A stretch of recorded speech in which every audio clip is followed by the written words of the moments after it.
No one could possibly replace Brian, was what Paul kept saying, except perhaps Paul himself. On September 2nd, 1967, only 6 days after Brian Epstein's death, Paul took the reins and set them off on a wild gallop. But Paul made an attempt to carry on as if Brian hadn't died, by saying, now, boys, we're going to make a record.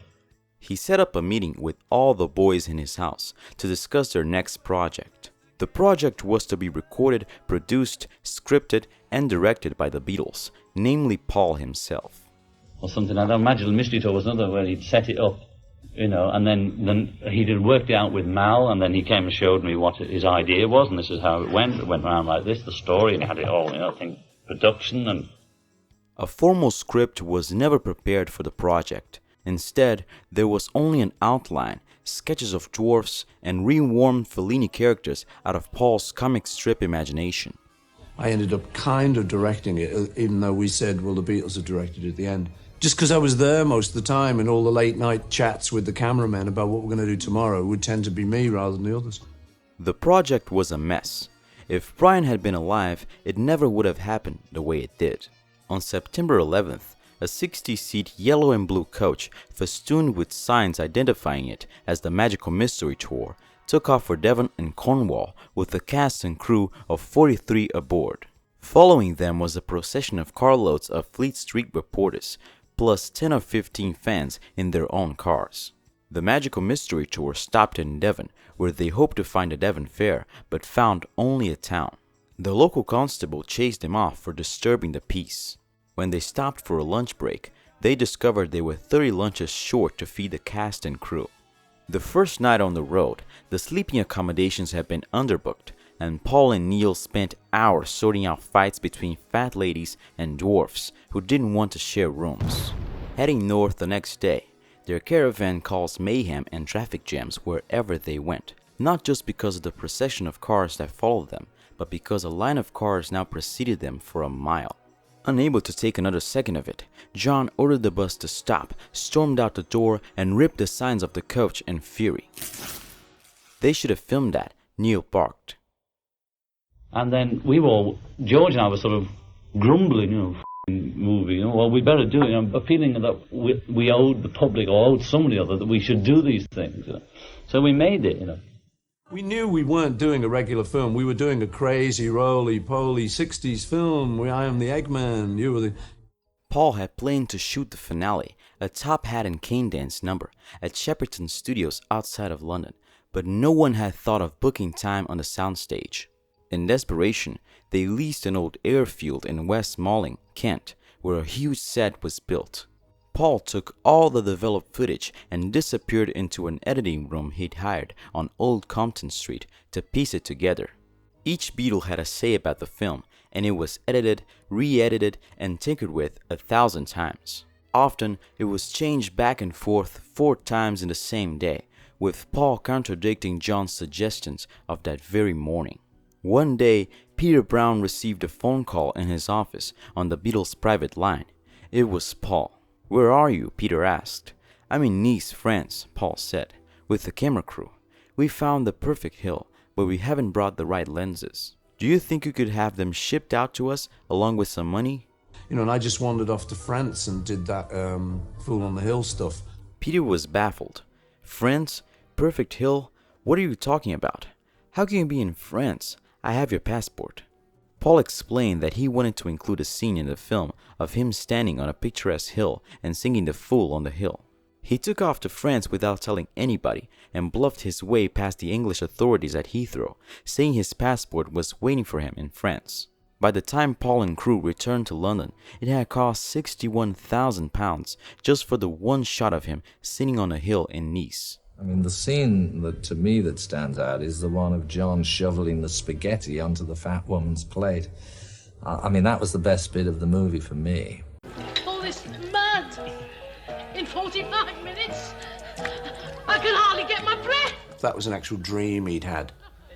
And so he'd come in, and he'd sort of say, "Hey, I had this wild dream last night. I'd like to do it.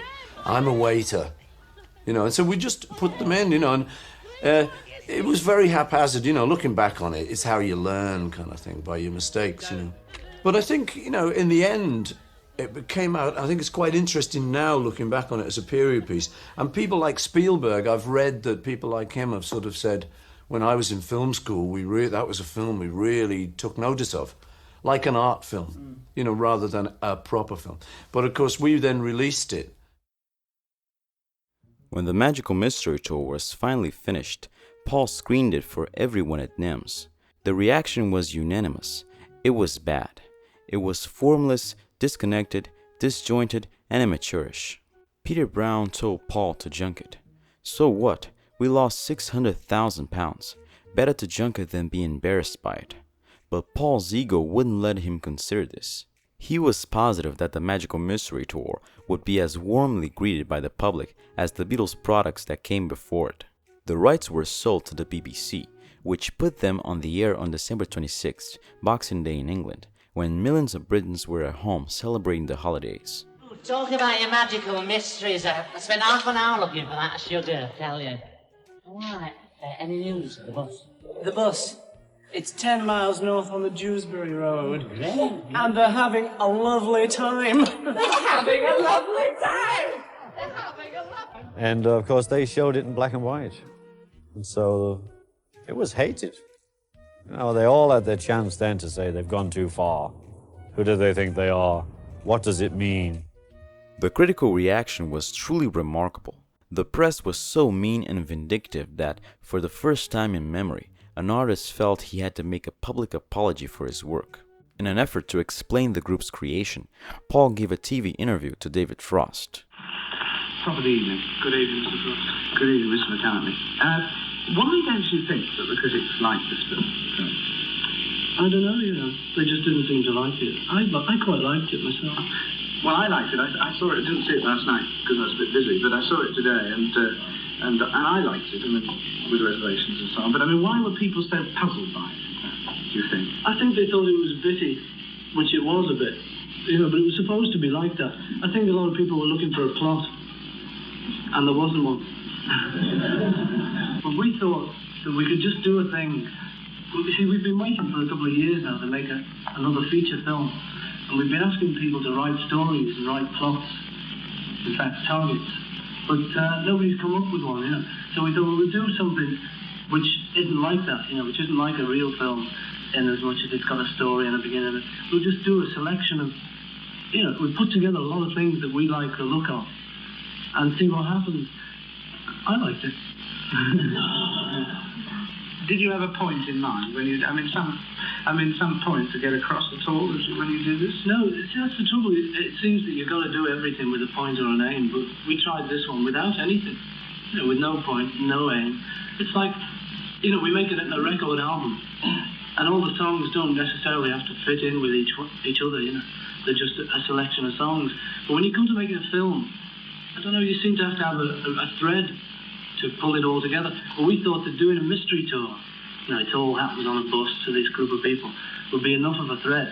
And then calling it a magical mystery tour, which is like a firm advertises a magical mystery tour, and you go on it, and it really is magic. Then anything might happen there, and it wouldn't have a thread if it was magic.